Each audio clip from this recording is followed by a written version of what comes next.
బిడ్డ నువ్వు చదువుకుంటావా, స్కూల్ పోతావా? ఇప్పుడు ఆమె ఏదన్నా గురుకులంలో పెట్టి చదివిద్దాం. నేను చదువుకున్నావు బిడ్డ, 4th వరకు చదివినావు.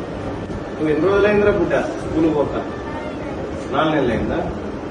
ఇప్పుడు నీ ఆధార్ కార్డు ఉందా? సొంతూరే ఊరమ్మా? భువనగిరా? భువనగిరి లేడా? కూర్చో. కర్ణపల్లి, గౌరాయిపల్లి.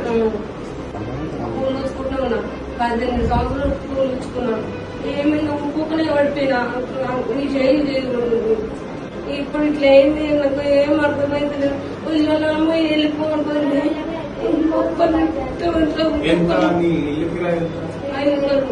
5,000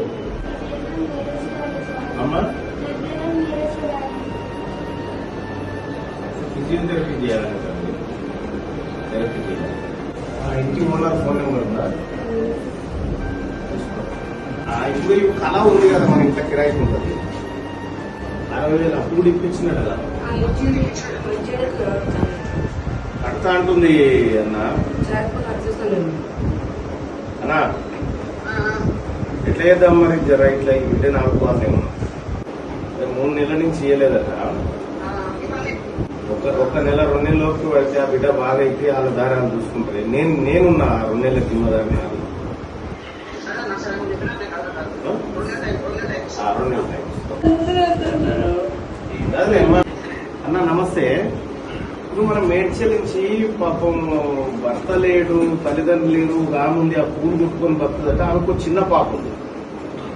అయితే ఇప్పుడు వాళ్ళ ఇంటర్నెట్ కష్టం ఉందంటే ఆ ఓనర్తో మాట్లాడినా ఆయన 2 నెలలు ఆగుతానా నేను అని చెప్పిండు. ఇప్పుడు ఆ పాపని ఆ గవర్నమెంట్ స్కూల్లో చేర్పించాలన్నా. నేను నీ నెంబర్ ఇచ్చి పంపిస్తా. ఆ మేడ్చల్ స్కూల్లో గవర్నమెంట్ హెచ్ఎం తోటి మాట్లాడి ఇట్లా నేను పంపించిన అని చెప్పి ఆ అమ్మాయికి ఇప్పుడు 4వ క్లాస్ అంటే 4th class 4th class admission ఇప్పియే.